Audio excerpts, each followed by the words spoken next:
नमस्ते, प्रणाम। और आप इस बार की होली आप सबके संग हम मनाने आ रहे हैं RKY इंटरटेनमेंट, और आयोजक हमारे सुरेंद्र भाई और राकेश यादव जी, जो कि मलाड ईस्ट में रामलीला मैदान, जहां हर साल हम पहले आया करते थे, लेकिन कोरोना के बाद पुलिस से सबको प्रॉब्लम है।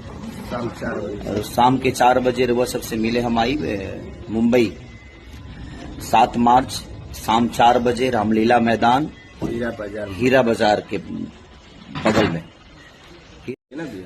नमस्ते, प्रणाम। और आप इस बार की होली आप सबके संग हम मनाने आ रहे हैं RKY इंटरटेनमेंट, और आयोजक हमारे सुरेंद्र भाई और राकेश यादव जी, जो कि मलाड ईस्ट में रामलीला मैदान, जहां हर साल हम पहले आया करते थे, लेकिन कोरोना के बाद पुलिस से सबको प्रॉब्लम है।